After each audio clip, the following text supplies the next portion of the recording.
Olá pessoal, tudo bom? Hoje nós vamos falar sobre essa obra aqui, O Grande Conflito, escrito pela grande escritora Ellen Gold White, também conhecida como Ellen G. White ou simplesmente Ellen White. Tá?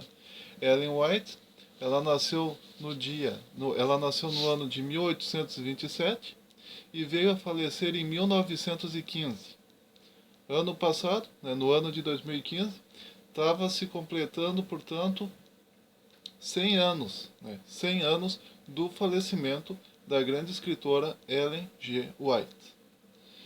Bom, eu já fiz aqui um vídeo, tá, falando sobre uma outra obra de Ellen G. White, uma obra intitulada A Ciência do Bom Viver, em que Ellen G. White trabalha, ali para nós, exatamente vários conceitos relacionados às leis da saúde, às leis psicológicas também, ou seja, a como manter a sua mente saudável, a como manter o seu corpo também saudável, também como tratar os idosos, como tratar todas as pessoas, na verdade, como se livrar do fumo, a importância de se livrar do cigarro, da bebida e de várias outras coisas, que possam prejudicar a saúde humana. Isso tudo foi tratado naquele meu vídeo, relacionado ao livro A Ciência do Bom Viver, escrito por Ellen White. Hoje nós vamos falar sobre a obra O Grande Conflito de Ellen White. Bom, na obra O Grande Conflito, que é uma das obras mais conhecidas de Ellen White, tem uma outra obra também muito conhecida dela, chamada O Desejado de Todas as Nações, que certamente nós trataremos aqui também.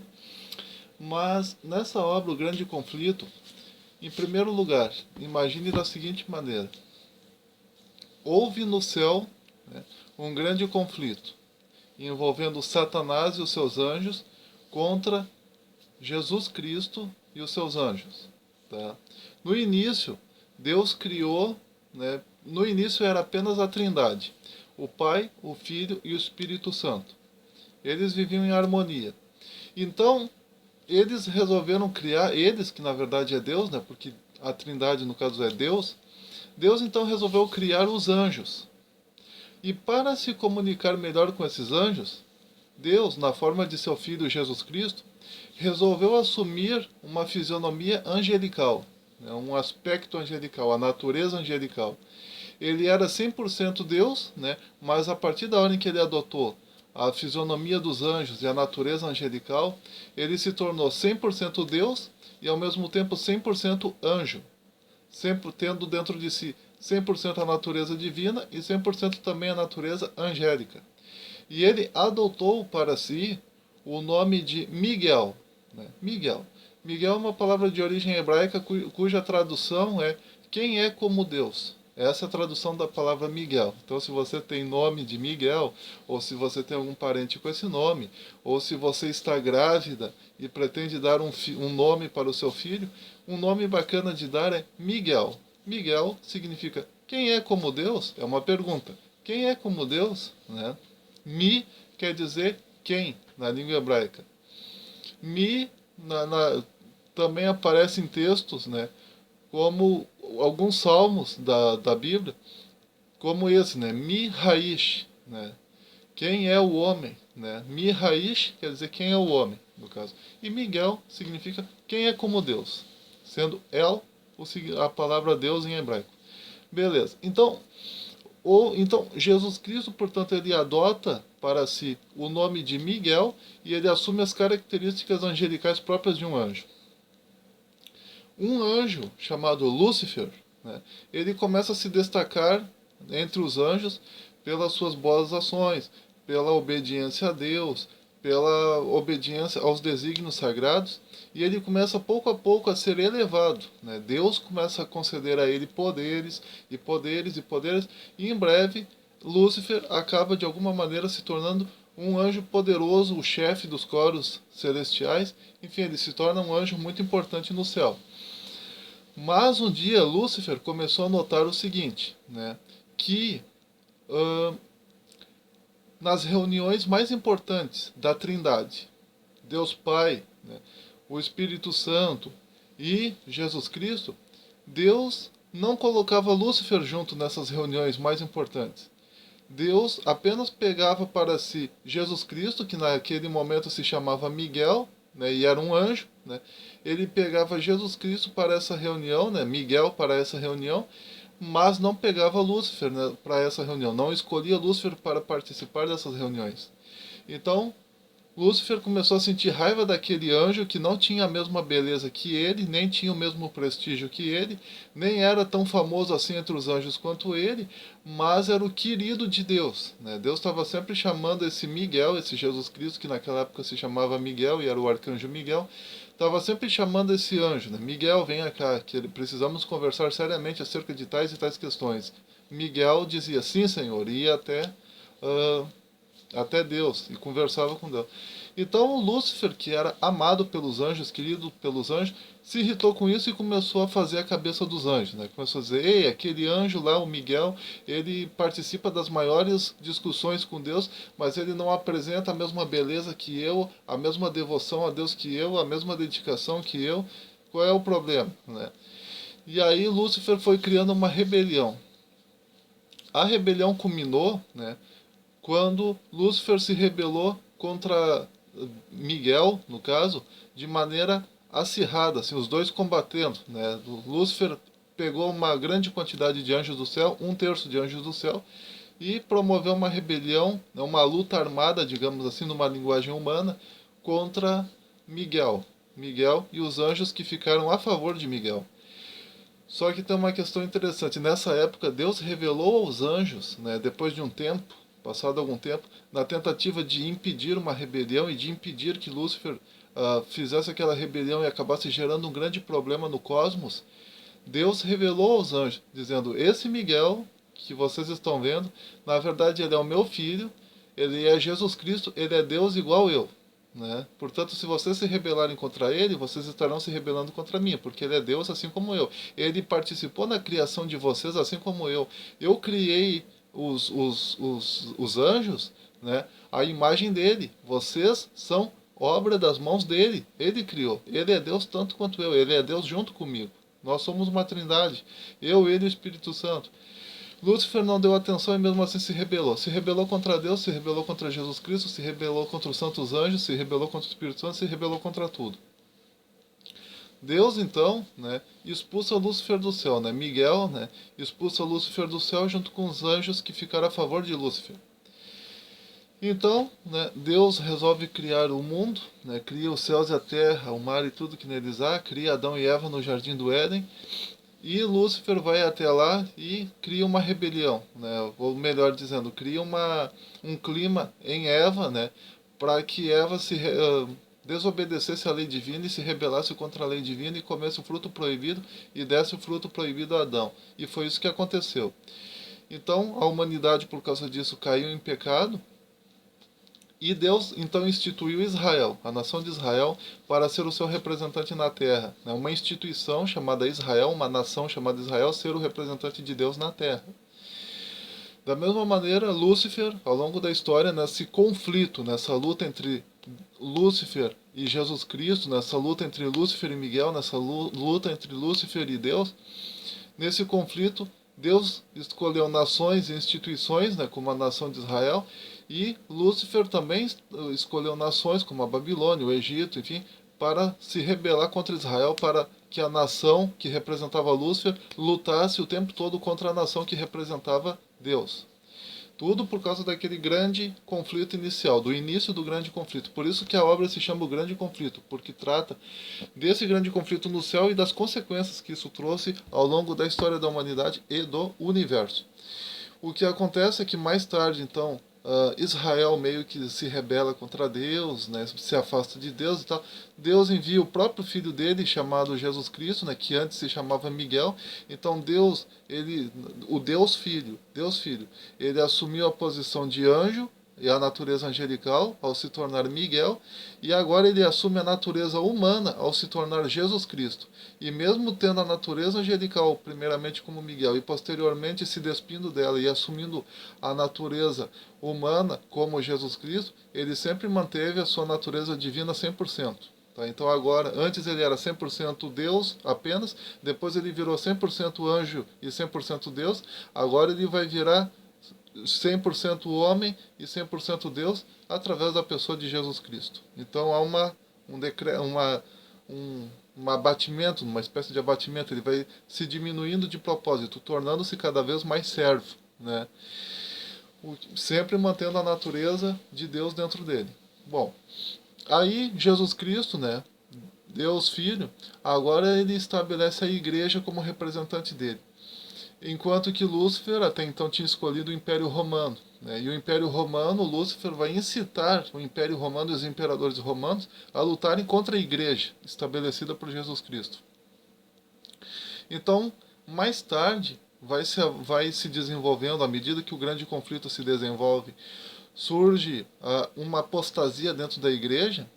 E a apostasia dentro da igreja, no início a igreja ela era o tempo todo perseguida pelo Império Romano. Tá? Mais tarde, no entanto, a igreja começa a se tornar, começam a entrar dentro da igreja pessoas que estavam interessadas apenas em benefícios e coisas assim, e começam a fazer amizade com líderes e com reis e com pessoas de fama, e isso vai pouco a pouco gerando uma decadência, uma corrupção dentro da igreja, uma corrupção moral dentro da igreja. Mas ainda não tinha se avolumado tanto. A coisa se avoluma mesmo quando Constantino, ao ver o grande número de cristãos que havia no Império Romano, ele resolve unir o mitraísmo romano com o cristianismo apostólico, e assim se inicia a apostasia eclesiástica, digamos assim, né? Ou seja, a igreja, o Constantino, ele se autoproclama como senhor da igreja, como bispo da igreja, como líder da igreja, e ele cria reuniões, digamos assim, ele cria reuniões, né, que vão pouco a pouco gerando, né, dentro da igreja novos ensinamentos, novas doutrinas, novas ideologias, né? Por causa de Constantino, as pessoas começam a ter que obedecer coisas que até então elas não tinham que obedecer, né? Mais tarde surge o sinal da cruz, mais tarde surge a oração aos santos, mais tarde surge a veneração pelas relíquias, mais tarde, tudo segundo Constantino, tudo de acordo com as ideias de Constantino. E dos sucessores de Constantino posteriormente, né? Ellen White descreve a situação da seguinte maneira: pouco a pouco, a princípio furtiva e silenciosamente, e depois mais às claras, à medida em que crescia em força e conquistava o domínio da mente das pessoas, o mistério da iniquidade levou avante sua obra de engano e blasfêmia. Quase imperceptivelmente, os costumes do paganismo tiveram ingresso na igreja cristã. O espírito de transigência e conformidade fora restringido durante algum tempo, pelas terríveis perseguições que a igreja suportou sob o paganismo.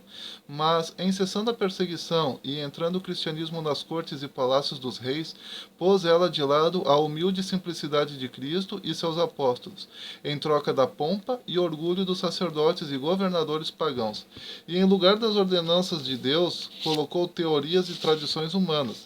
A conversão nominal de Constantino na primeira parte do século IV causou grande regozijo, e o mundo, sob o manto de justiça aparente, introduziu-se na igreja. Progredia rapidamente a obra de corrupção, o paganismo, embora parecesse suplantado, tornou-se o vencedor, seu espírito dominava a igreja, suas doutrinas, cerimônias e superstições incorporaram-se à fé e culto dos profetas seguidores de Cristo. Para conseguir proveitos e honras humanas, a igreja foi levada a buscar o favor e apoio dos grandes homens da terra, e, havendo assim rejeitado a Cristo, foi induzida a prestar obediência ao representante de Satanás, o bispo de Roma.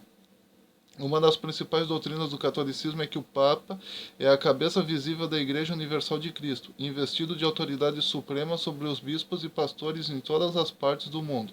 Mais do que isso, tem-se dado ao Papa os próprios títulos da divindade. Tem-se intitulado ele de Senhor Deus, o Papa, e foi declarado infalível. Exige ele a homenagem de todos os homens. A mesma pretensão em que insistia Satanás no deserto da tentação, ele ainda a encarece mediante a Igreja de Roma, e enorme número de pessoas estão prontas para render-lhe homenagem. Mas os que temem e reverenciam a Deus enfrentam essa audaciosa presunção do mesmo modo que Cristo enfrentou as solicitações do insidioso adversário. Então, segundo Ellen White aqui, a medida, primeiro ela fala, tá, que eu não li essa parte, ela fala sobre a queda de Jerusalém, a queda do templo e tal, e depois ela fala sobre essa questão do período de Constantino e de como a igreja foi abrindo mão, né, dos ideais dos apóstolos e dos ideais cristãos da igreja primitiva dos apóstolos, tá? E foi introduzindo assim ideias novas, né, à igreja, a igreja de Cristo. Depois o que que acontece? Então, depois que a igreja já estava bastante entregue, assim, ó, começou a ser proibida até mesmo a leitura da Bíblia, né? As pessoas foram proibidas de ler a Bíblia, né? Já ninguém mais podia estudar a palavra de Deus, já ninguém mais podia ler o que os apóstolos tinham escrito, já ninguém mais podia tentar obedecer aquilo ali. Você só poderia obedecer aquilo que a igreja decidisse que você deveria de obedecer, segundo Ellen White, tá? Então o que que acontece? Começam a surgir grupos, né, que não concordavam com aquilo ali e que tentavam voltar à época dos apóstolos, que tentavam voltar àqueles princípios dos apóstolos. E esses grupos são, por exemplo, os valdenses, os huguenotes, enfim, vários grupos que foram grandemente torturados pela igreja nessa época, porque esses grupos queriam voltar à época. Alguns desses grupos até mesmo tinham memorizado versículos da Bíblia e tinham até mesmo versões da Bíblia, né, meio que entre eles assim. E a igreja proibia isso de uma maneira muito forte. Então o que que acontecia? As pessoas então elas começaram a ser mortas pela igreja, começou a surgir torturas dentro da igreja, começou a surgir várias coisas desagradáveis, sob a justificativa de salvá-las através do fogo das fogueiras, né, dos castigos corporais. Então, mais tarde surge Martinho Lutero, né, que se levanta fortemente contra a questão das indulgências. Indulgência é um perdão, né, conferido pelo Papa. Existe até hoje a indulgência, não mais na forma de um papel que você compra, de um documento que você compra, mas sim na forma de um perdão. Indulgência significa perdão. No ano 2000, o Papa, por exemplo, ele criou uma indulgência, né, perdoando, né, os pecados, né, de todas as pessoas, né, católicas, enfim, daquele ano de 2000. Né? A pessoa que rezasse, enfim, que obedecesse direitinho, teria todos os seus pecados perdoados no ano 2000. Então, existe ainda indulgência, mas ela não é mais vendida. Tá? Na época dos primeiros protestantes, como Martinho Lutero, etc., as indulgências elas eram vendidas. Você comprava o perdão por um preço. Você comprava um pedacinho de papel ali que tinha a assinatura do Papa e aí com aquele pedacinho de papel você era perdoado supostamente de todos os pecados e crimes que você havia cometido até então. Lembrando que antes, né, de Martinho Lutero surge John Hus, né, surge Wycliffe com a primeira versão da Bíblia, né, em inglês, surge John Hus, né, surge. Aí depois começa a surgir então Lutero, Calvino, né? Surge os arminianos, né? Os calvinistas, enfim, começa a surgir vários grupos, né? Todos esses grupos eles tinham como objetivo fazer um retorno, né, ao cristianismo da época dos apóstolos. Em 1559, né, surgiu na Igreja Católica o assim chamado Index Librorum Prohibitorum, né? Porque naquela época os grupos cristãos eles se manifestam, os grupos protestantes, né, cristãos protestantes, eles se manifestavam através de livros muitas vezes e também através da venda da Bíblia, né, enfim. E aí para evitar de alguma maneira que o povo comum lesse a Bíblia, né, para evitar que surgissem novos protestos, novos protestantes, novas ideologias cristãs não tradicionais em relação à Igreja Católica, o que acontece foi que mais tarde, então, a Igreja Católica passou a proibir, né, a leitura de determinados livros. Essa proibição ela começou em 1559 e ela terminou aproximadamente em 1965, tá? Foi nessa época que se encerrou, né, em 1965, se eu não me engano, foi que se encerrou oficialmente o Index Librorum Prohibitorum. Então, quer dizer, terminou no século passado, praticamente, entendeu? Então, Como levou tempos isso, né? E muitas das obras, né, que nós lemos aqui nesse canal e trazemos aqui para vocês estavam na lista de livros proibidos pela Igreja Católica no Index Librorum Prohibitório. A Madame Bovary, por exemplo, do Gustave Flaubert, estava no Index Librorum Prohibitório. A obra Fausto, do Johann Wolfgang von Goethe, estava no Index Librorum Prohibitório. A obra, né, de Leiden des Jungen Werther, O Sofrimento do Jovem Werther, também se encontrava no Index Librorum Prohibitorum, né? Se eu não me engano, até as obras do Mark Twain, né, se encontravam no Index Librorum Prohibitorum. Claro, obras mais recentes. Então, o que significa Index Librorum Prohibitorum? A palavra Index Librorum Prohibitorum significa lista dos livros proibidos pela Igreja Católica Apostólica Romana. É isso que significa a palavra Index Librorum Prohibitorum. Então significa, houve uma época, por exemplo, na época dos primeiros protestantes, que se você fosse encontrado com um livro que a igreja proibisse, você teria o seu pescoço cortado, tá? Mais tarde, já no finalzinho, né, quando já ninguém mais, quando, enfim, a igreja começou a perder o poder, né, no século XX, por exemplo, ao invés de você ser decapitado, por exemplo, o máximo que poderia acontecer é você ser excomungado, não poder participar das reuniões da igreja e tal. Mas tu vê que até no século passado se manteve isso. E se manteve bem forte aqui no Brasil e em outros países católicos do mundo. Tá? E aí surge a Revolução Francesa, em 1779. Sobre a Revolução Francesa, né, a Ellen White, na obra O Grande Conflito, diz o seguinte: essa guerra contra a escritura sagrada, continuada durante tantos séculos na França, culminou nas cenas da Revolução Francesa. Aquela terrível carnificina foi apenas o resultado legítimo da supressão da escritura por parte de Roma. Apresentou ao mundo o mais flagrante exemplo da operação dos princípios papais, exemplo dos resultados a que por mais de 1000 anos tendia o ensino da Igreja de Roma. Né? Disse a supressão das escrituras durante o período da supremacia papal foi predita pelos profetas, e o revelador, o apóstolo João, indica também os terríveis resultados que deveriam sobrevir, especialmente à França, pelo domínio do homem do pecado. Citando um versículo do Apocalipse, né, Ellen White escreveu assim: ó, disse o anjo do Senhor: pisarão a santa cidade por 42 meses, e darei poder às minhas 2 testemunhas, e profetizarão por 1260 dias vestidas de saco. E quando acabarem o seu testemunho, a besta que sobe do abismo lhes fará guerra, e os vencerá, e os matará, e jazerão seus corpos mortos na praça da grande cidade que espiritualmente se chama Sodoma e Egito, onde o seu Senhor também foi crucificado. E os que habitam na terra se regozijarão sobre eles e se alegrarão, e mandarão presentes uns aos outros. Porquanto esses 2 profetas tinham atormentado os que habitam sobre a terra, e depois daqueles 3 dias e meio, o Espírito de vida, vindo de Deus, entrou neles e puseram-se sobre seus pés. E caiu grande temor sobre os que os viram. Apocalipse capítulo 11, versículos 2 ao 11.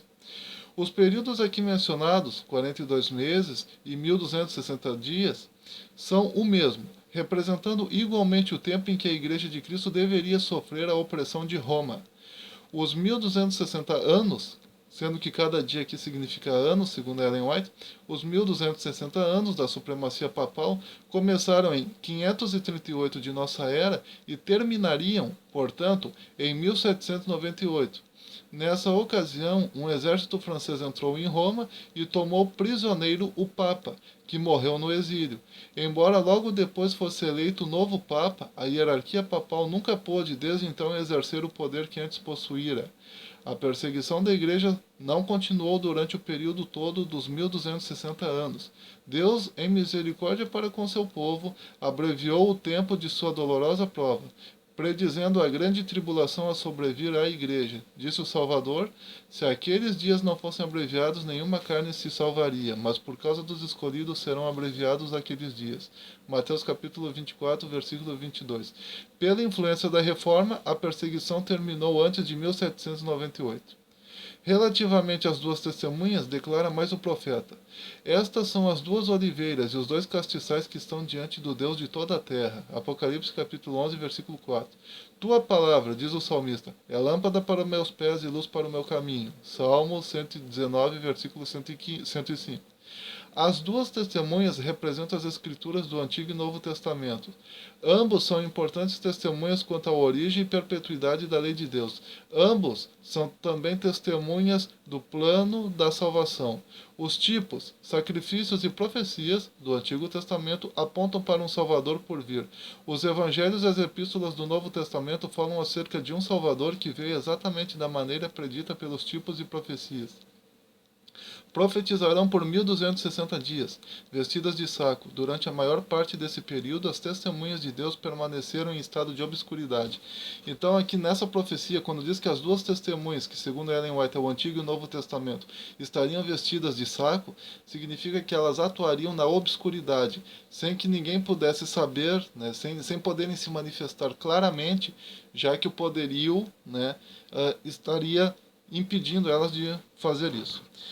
O poder papal procurava ocultar do povo a palavra da verdade e colocar diante dele testemunhas falsas para contradizerem o testemunho daquela. Quando a Bíblia foi proscrita pela autoridade religiosa e secular, quando o seu testemunho foi pervertido, fazendo homens e demônios todos os esforços para descobrir como desviar da mesma o espírito do povo, quando os que ousavam proclamar suas sagradas verdades eram perseguidos, traídos, torturados, sepultados nas celas das masmorras, martirizados por sua fé, ou obrigados a fugir para a fortaleza das montanhas e para as covas e cavernas da terra, então profetizavam as fiéis testemunhas vestidas de saco. Contudo, continuaram com seu testemunho por todo o período de 1260 anos. Nos mais obscuros tempos houve fiéis que amavam a palavra de Deus e eram ciosos de sua honra. A esses fiéis servos foram dados sabedoria, autoridade e poder para anunciar sua verdade durante aquele tempo todo. Quando estiverem acabando seu testemunho, o período em que as duas testemunhas deveriam profetizar vestidas de saco finalizou-se em 1798. Aproximando-se elas do termo de sua obra em obscuridade, deveria fazer guerra contra elas o poder representado pela besta que sobe do abismo. Em muitas das nações da Europa, os poderes que governaram na igreja e no Estado foram durante séculos dirigidos por Satanás por intermédio do papado. Aqui, porém, se faz referência a uma nova manifestação do poder satânico. Fora a política de Roma, sob profissão de reverência para com a Bíblia, conservá-la encerrada numa língua desconhecida, ocultando-a do povo. Sob seu domínio, as testemunhas profetizaram, vestidas de saco. Mas um outro poder, a besta do abismo, deveria surgir para fazer guerra aberta e declarada contra a palavra de Deus. A grande cidade, em cujas ruas as testemunhas foram mortas e onde seus corpos jazeram, é espiritualmente, ou seja, simbolicamente, o Egito. O Egito representa o ateísmo, segundo Ellen White. A grande cidade na qual jazeram as duas testemunhas do Apocalipse se chamava simbolicamente de Egito e Sodoma. Egito representa o ateísmo. Sodoma representa a licenciosidade e violação da lei de Deus. Olha só como isso se cumpriu na época na época da Revolução Francesa. Olha só. Essa profecia teve exatíssimo e preciso cumprimento na história da França. Durante a Revolução, em 1793, o mundo pela primeira vez ouviu uma assembleia de homens, olha só, homens nascidos e educados na civilização e assumindo o direito de governar uma das maiores nações europeias, levantar a voz em coro para negar a mais solene verdade que a alma do homem recebe e renunciar unanimemente à crença na divindade e culto à mesma. A França é a única nação do mundo relativamente à qual se conserva registro autêntico de que, como nação, se levantou em aberta rebelião contra o autor do universo. Profusão de blasfemos, profusão de incrédulos tem havido e ainda continua a haver na Inglaterra, Alemanha, Espanha e em outras terras.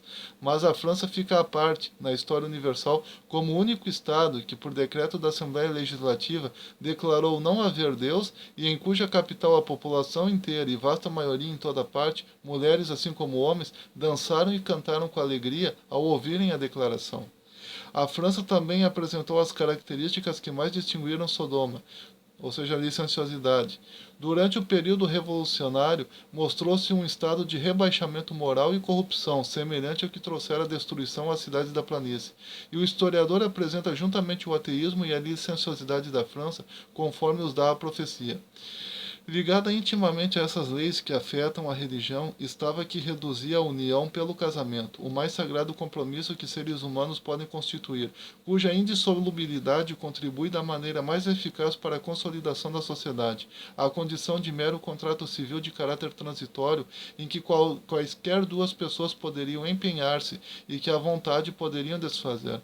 Se os demônios se houvessem dispostos a trabalhar para descobrir o modo mais eficaz de destruir o que quer que seja venerável, belo ou perdurável na vida doméstica, e de obter ao mesmo tempo certeza de que o mal que era seu objetivo criar se perpetuaria de uma geração a outra, não poderiam ter inventado o plano mais eficiente do que a degradação do casamento.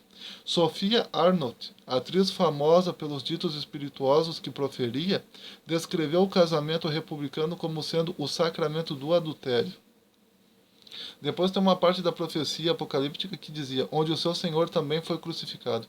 Essa especificação da profecia também foi cumprida pela França. Em nenhum país foi o espírito de inimizade contra Cristo ostentado mais surpreendentemente. E nenhum país encontrou a verdade mais atroz e cruel oposição. Na perseguição que a França infligiu aos que professavam o Evangelho, crucificou a Cristo na pessoa de seus discípulos. Então aqui Ellen White está dizendo que a Revolução Francesa, e ela cita obras como A Vida de Napoleão Bonaparte, do Sir Walter Scott, e também uma revista, né, a Brookwoods Magazine, de novembro de 1870. Né, e mais novamente o Scott. Né. Existem várias obras que a Ellen White cita, né, obras relacionadas à história, a detalhes, né, dos períodos que ela está narrando. Então, segundo Ellen White, né, foi na época da Revolução, né, na época da Revolução Francesa, né, em que se cumpriu, né, grande parte da profecia sobre os 1260 dias, né, falando que a cidade espiritual, né, Sodoma e Egito, a cidade que espiritualmente se chama Sodoma e Egito, ou seja, simbolicamente se chama Sodoma e Egito, era a França, e que o que a França faria na Revolução Francesa cumpriu exatamente com a questão dos 1260 dias. Alguém pode dizer, Matheus, mas na Revolução Cubana, na Revolução Russa, na Revolução Chinesa, né, no comunismo chinês, no comunismo russo, no comunismo cubano, no comunismo, em várias modalidades de comunismo também houve rebelião contra Deus. Sim, mas não da maneira como houve na França, a ponto de um grande grupo de pessoas de alta categoria educacional, alto nível educacional e intelectual, dizendo abertamente, não há Deus, nós vamos expulsar Deus da nossa nação. E um monte de gente aplaudindo, todos aplaudindo praticamente. Foi a primeira vez assim, ó, que uma nação inteira, digamos assim, promoveu uma luta contra Deus. Nem mesmo no comunismo russo, do Joseph Stalin, que surgiria muito mais tarde após a morte de Ellen White, tu não teve essa luta contra Deus de maneira tão ferrenha.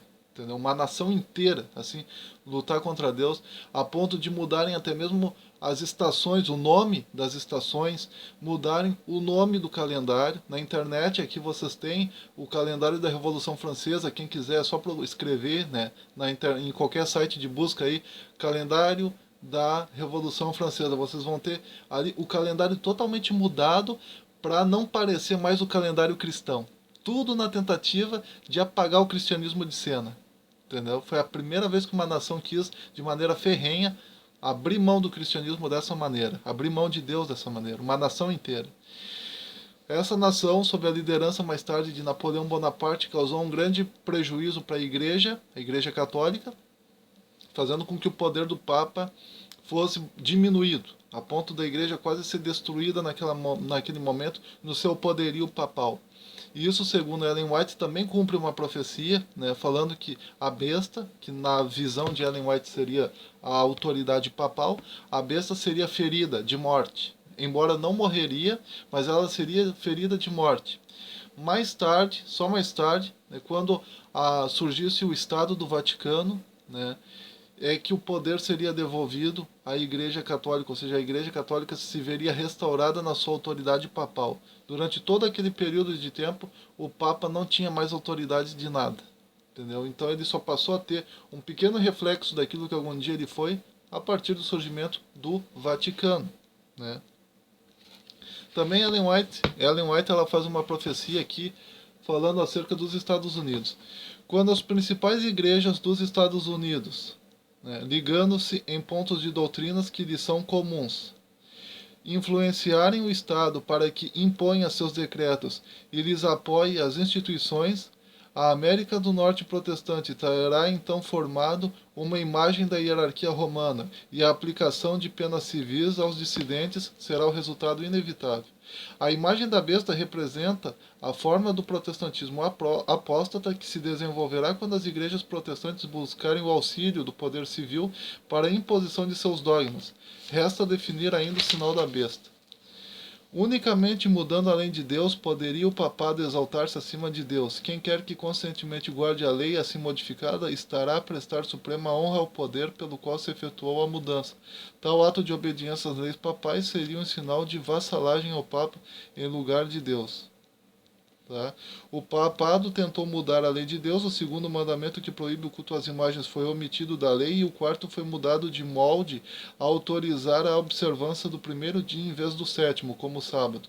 Mas os romanistas apresentam como razão para omitir o segundo mandamento ser ele desnecessário, achando-se incluído no primeiro, e que estão a dar a lei exatamente como era o desígnio de Deus, fosse ela compreendida. Essa não pode ser a mudança predita pelo profeta. É apresentada uma mudança intencional com deliberação. Cuidará em mudar os tempos e a lei. A mudança no quarto mandamento, ou seja, a guarda do sábado, cumpre exatamente a profecia. Para isso, a única autoridade alegada é a da igreja. Aqui o poder papal se coloca abertamente acima de Deus. Outra diz, até o tempo da morte de Cristo, nenhuma mudança havia sido feita no dia, e pelo que se desprende do relato sagrado, eles, os apóstolos, não deram nenhum mandamento explícito ordenando o abandono de repouso do sétimo dia, e sua observância no primeiro dia da semana. Então aqui Ellen White ela vai dizer que a marca da besta descrita no Apocalipse é a guarda do domingo em lugar do sábado, e que à medida que o grande conflito se avoluma, né, haverá uma união entre os Estados Unidos e o Vaticano, de alguma maneira, para que a guarda do domingo se torne uma lei oficial e aquele que desobedecer será punido, né, de alguma maneira.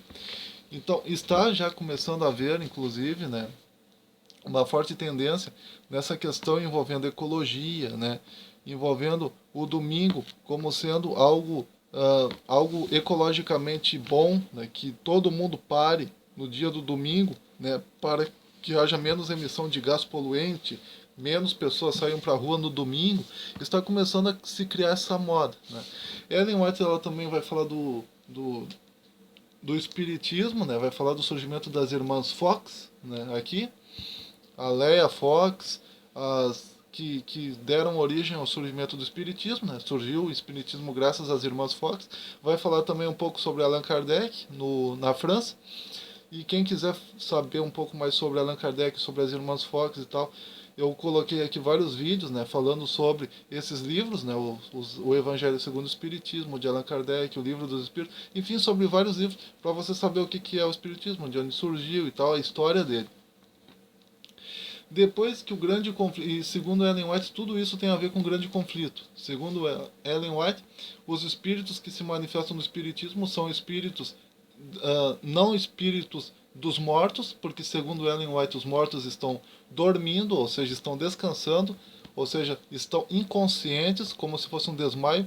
A morte, segundo Ellen White, é uma espécie de desmaio. Quer dizer, você para tudo, para a sua consciência, para tudo. E você só vai se acordar no dia da ressurreição, quando Deus fazer você voltar à vida com esse mesmo corpo, né?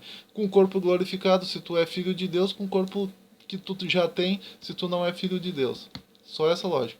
Então, segundo Ellen White, né, os espíritos que se manifestam no espiritismo, né, nas sessões espíritas e tal, são espíritos demoníacos, tá? Espíritos impuros que se fazem passar pela pessoa morta para enganar os vivos, a fim de que a pessoa que está consultando, acreditando que se trata, na verdade, de espírito da falecida, da pessoa falecida, fujam dos ensinamentos bíblicos.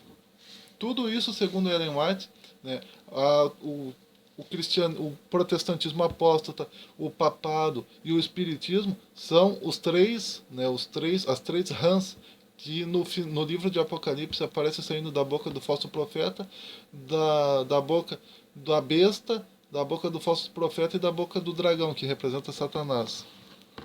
Rã saindo da boca significa uma ação nociva executada por alguém. Tem esse sentido. Então, segundo Ellen White, o espiritismo, o catolicismo e o protestantismo apóstata seria, portanto, obra de Satanás, da besta e do falso profeta.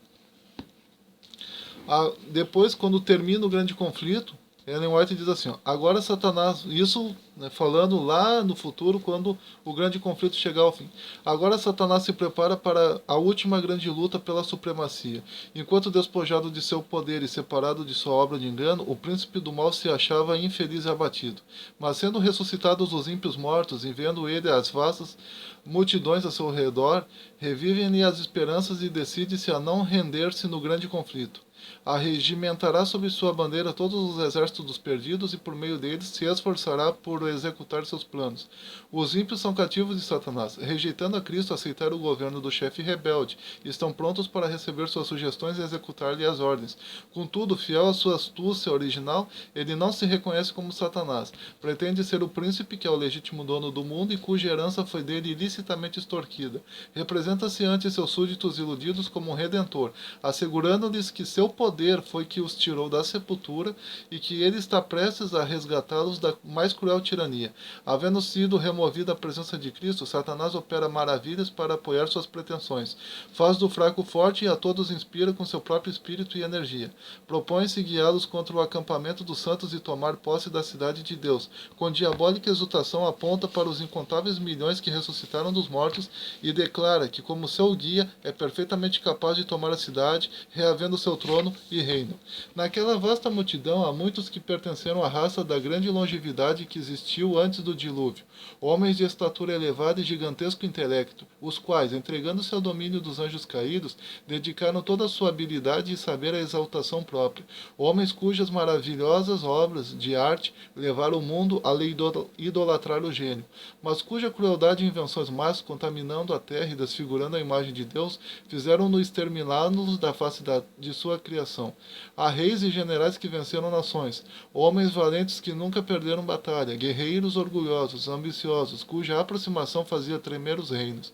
Na morte não experimentaram mudança alguma. Ao saírem da sepultura, retomam o fio de seus pensamentos exatamente onde ele cessou.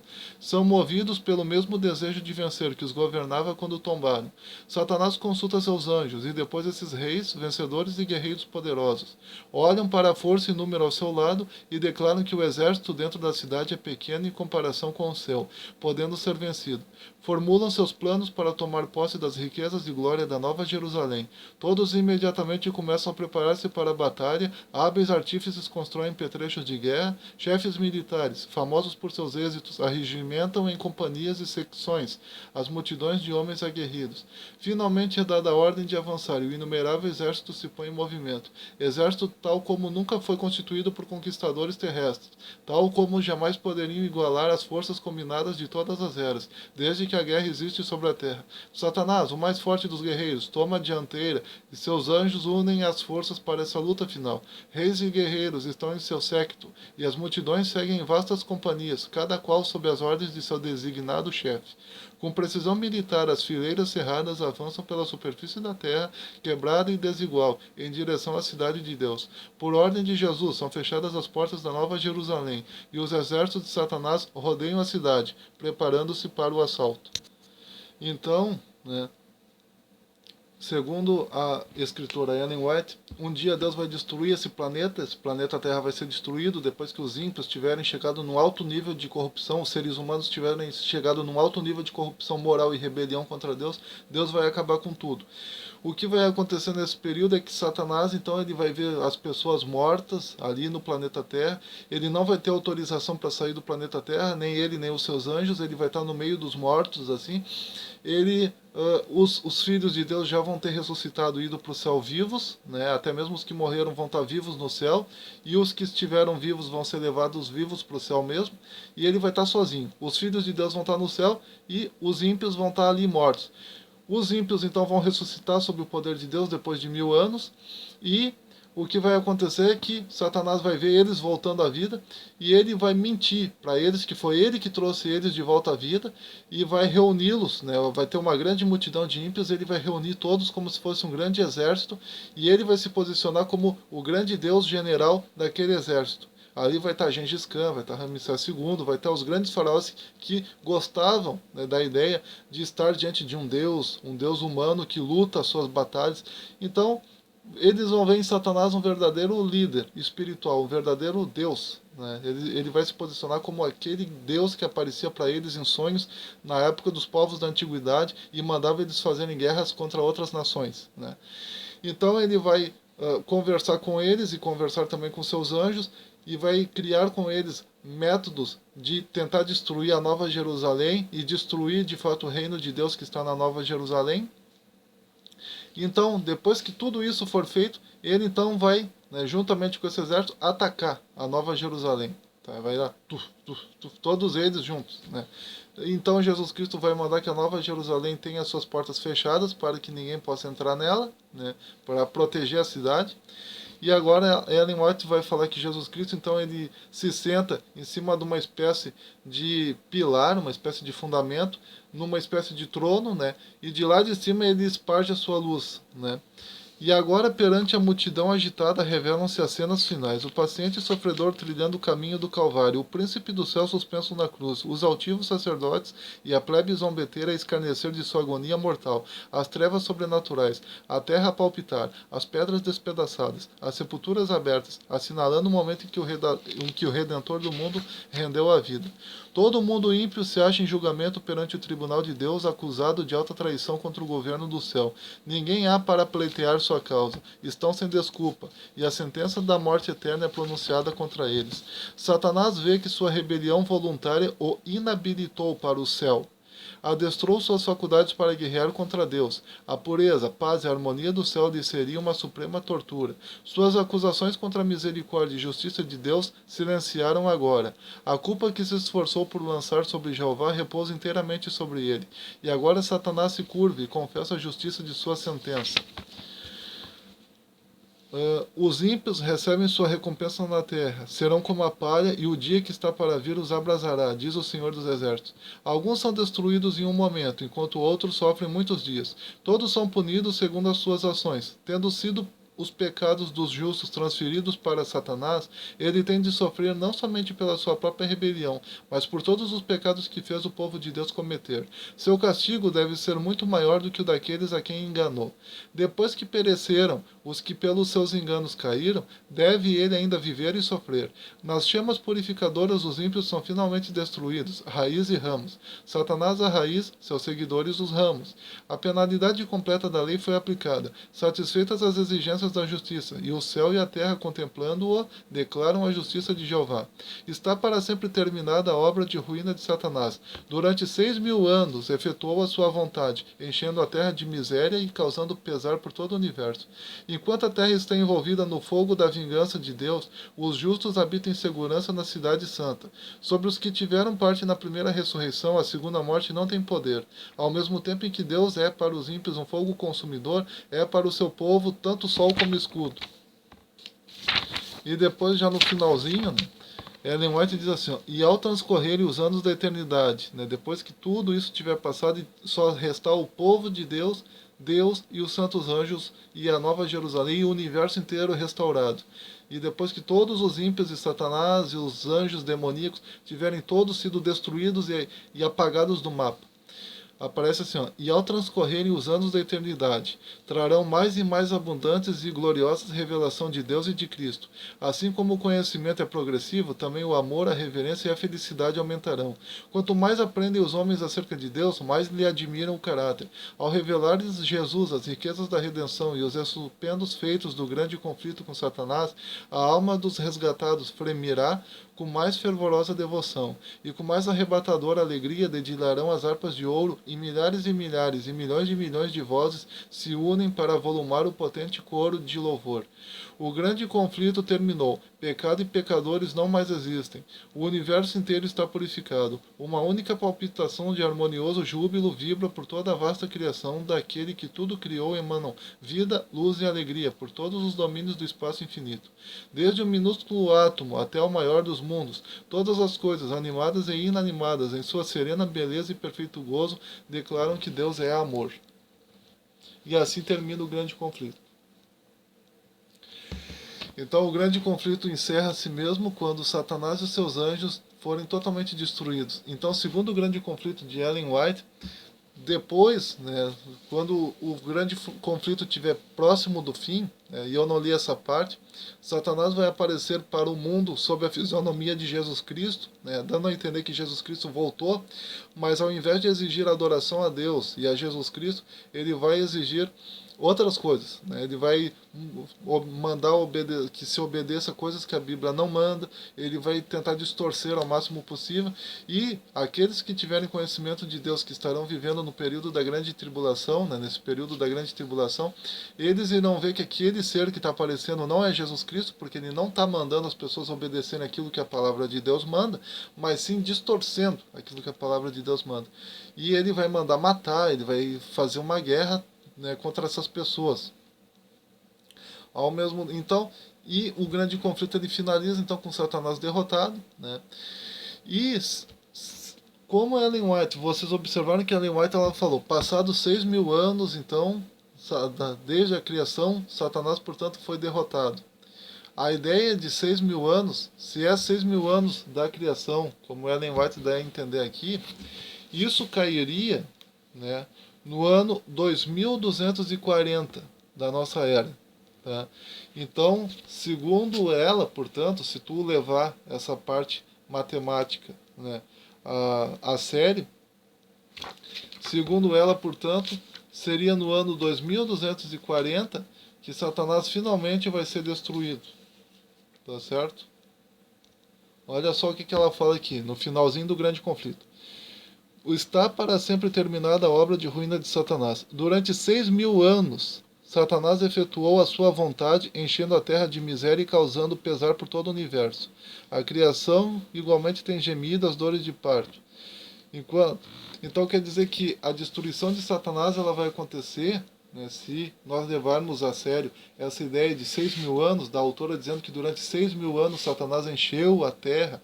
Ela está vendo assim, ó, Satanás, nessa visão que ela teve aqui no grande conflito, no final do grande conflito, ela tem uma visão de Satanás sendo destruído no lago de fogo e enxofre.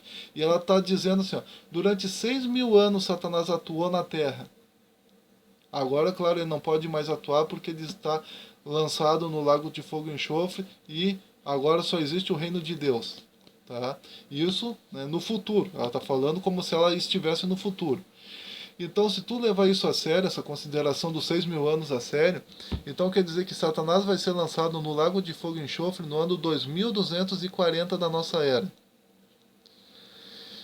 Bom, alguns estudiosos do grande conflito dizem que está certo esse cálculo, que de fato vai acontecer no ano 2240, e que o final do grande conflito, que começou quase 6.000 anos atrás com o jardim, ou melhor, que começou há muitos anos atrás, né, no céu, vai terminar no ano 2240, né, segundo o calendário gregoriano, segundo o calendário juliano, segundo o calendário atual. Então, já outros estudiosos do grande conflito dizem que é errado, né, estabelecer esse tipo de relação de calendários e de cálculos, enfim.